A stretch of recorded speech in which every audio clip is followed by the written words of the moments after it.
আসসালামু আলাইকুম সুপ্রিয় দর্শক, কেমন আছেন সবাই? আবারও চলে আসলাম মঙ্গলে আর আরেকটি নতুন ভিডিও নিয়ে। তো মঙ্গলে কি কি ধরনের কাজ আছে, মঙ্গলে মাসিক ইনকাম কত, এই বিষয় নিয়ে আজকে আমরা কথা বলবো। তো আমাদের চ্যানেল যারা নতুন আসছেন অবশ্যই চ্যানেলটি সাবস্ক্রাইব করে রাখবেন এবং বেল আইকনটি বাজিয়ে রাখবেন। তো যারা চিন্তা ভাবনা করছেন মঙ্গলাতে যাবেন, তো আপনার মাথায় একটা প্রশ্ন ঘুরতে পারে যে মঙ্গলাতে কি কি আইটেমের কাজ আছে। আরেকটি প্রশ্ন সেটা হচ্ছে মঙ্গলাতে মোটামুটি যে বেসিক ইনকাম, এই ইনকামটি কেমন হতে পারে। কারণ বাইরের শহরে আপনার সবার সমান থাকে না, তো একটা মিনিমাম একটা স্যালারি ব্যাপার থাকে, সেটা কিরকম। তো এই দুইটা গুরুত্বপূর্ণ প্রশ্নের উত্তর আমাদের এই ভিডিওটা আমি দিব। অবশ্যই সম্পূর্ণ ভিডিওটি দেখার চেষ্টা করবেন। স্কিপ করলে কিন্তু অনেক গুরুত্বপূর্ণ তথ্যগুলো আপনারা নাও পেতে পারেন। অবশ্যই ভিডিওটি স্কিপ না করে সম্পূর্ণ ভিডিওটি দেখার চেষ্টা করবেন। তো চলুন শুরু করি। তো মঙ্গলেতে যদি আপনি যেতে চান তাহলে ওখানে ইনকাম কেমন, ওখানে আপনার বিদেশে যাবেন, ওখানে কিন্তু আপনি কিছু টাকা ইনকাম করার জন্যই যাবেন, অবশ্যই ইনকামের বিষয়টা আপনার জানা দরকার। তো মঙ্গোলিয়াতে আপনি অবশ্যই যে ভিসাতে যান না কেন, এটার আপনার একটা কন্ট্রাক্ট পেপার থাকবে, সেখানে কিন্তু আপনার উল্লেখ থাকবে কত টাকা স্যালারি।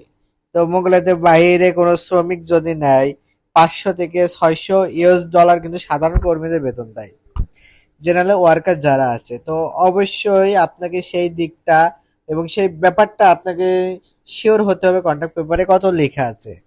আপনাকে সর্বোচ্চ US ডলার বাদ দিলে আপনাকে যদি 500 US ডলারও হয় তাহলে কিন্তু আপনার 60,000 টাকা বেতন দাঁড়াচ্ছে। তো অবশ্যই এই বিষয়টা আপনি যার মাধ্যমে যান সেইভাবে কিন্তু যাচাই বাছাই করেই যাবেন। কারণ 50-60 হাজার টাকার নিচে যদি বেতন হয় তাহলে কিন্তু আপনার বিদেশে যে কোনো পোষাবে না। তো আপনার এখন যে বিষয়টা হচ্ছে, আপনি যদি মঙ্গোলিয়াতে 500 ডলার বা আপনি 500 বেশি পান তাহলে কিন্তু আপনার জন্য অনেক ভালো হবে। তবে কিন্তু আপনি 50-60 হাজার টাকা ইনকাম করাও মঙ্গোলিয়াতে সম্ভব। একজন নর্মালি ওয়ার্কার, জেনারেল ওয়ার্কারের যারা পদে যাবেন সাধারণ কর্মী হিসেবে, তারা কিন্তু 50-60 হাজার টাকা আর্ন করতে পারবে। যেখানে আপনার কন্ট্রাক্ট পেপারে অবশ্যই বেতনের কথা চুক্তিগতভাবে উল্লেখ করা আছে।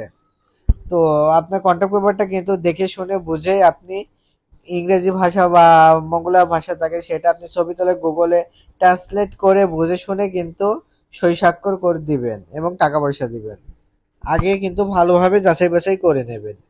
তারপরে যে বিষয়টা হচ্ছে কি কি আইটেমের কাজ আছে মঙ্গলাতে, সেটা বলার আগে আপনার অবশ্যই কি কি কাজ আছে এইসব তথ্য কিন্তু আপনাদের জানা দরকার। তো মঙ্গোলিয়াতে কিন্তু বিভিন্ন আইটেমের কাজ রয়েছে এবং অনেক রকম আছে, যে সৌদি আরব, মালয়েশিয়া বা অনেক টাইপের কাজ, কিন্তু এমন না। যেরকম আপনার মঙ্গোলিয়াতে বিশেষ করে কাজ হচ্ছে আপনার 3 থেকে 4 রকম আইটেমের কাজ বেশি এবং আদার্স অলওয়েজ কাজ কাম কিন্তু অনেক কম।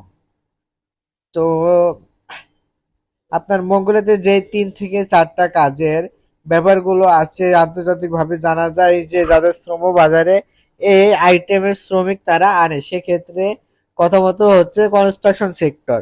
কনস্ট্রাকশন সেক্টর কিন্তু সকল দেশ থেকে শ্রমিক নিয়ে থাকে এবং আমাদের বাংলাদেশ থেকে কনস্ট্রাকশন সেক্টরের চাহিদা কিন্তু অনেক বেশি, কারণ সব দেশের চাহিদা কিন্তু ছাড়াও বাংলাদেশের মানুষরা কিন্তু অনেক পরিশ্রমী, কারণ কনস্ট্রাকশন সেক্টরে ইলেকট্রিশিয়ান, প্লাম্বার, আপনার প্রিন্টার, আপনার বিভিন্ন টাইপের কিন্তু কাজ রয়েছে, রাজমিস্ত্রি টাইপের যেসব কাজগুলো রয়েছে সবই কিন্তু কনস্ট্রাকশন ভিসার আন্ডারে এগুলো হয়ে থাকে।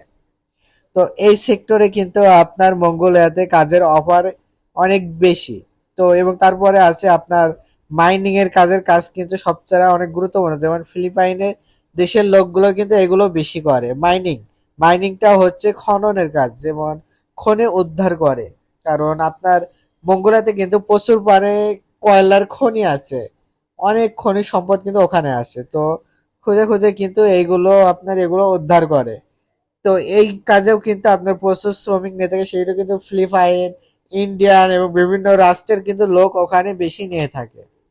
কিন্তু এখানে আপনার স্যালারি কিন্তু অনেক বেশি, আপনার 1 লাখের উপরও স্যালারি হতে পারে, কিন্তু এই কাজটা আমাদের বাংলাদেশিদের জন্য অনেক কম, কারণ ওখানে অনেক রিস্ক বেশি।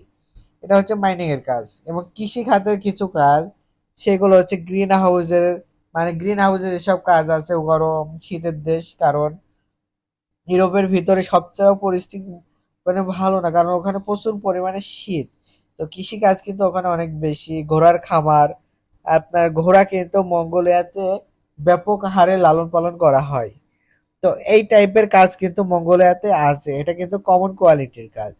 আর যদি কোনো প্রশ্ন থাকে অবশ্যই আপনি কমেন্ট করবেন, আপনার কমেন্ট অনুযায়ী ভিডিও বানিয়ে আপনাকে বোঝানোর চেষ্টা করব।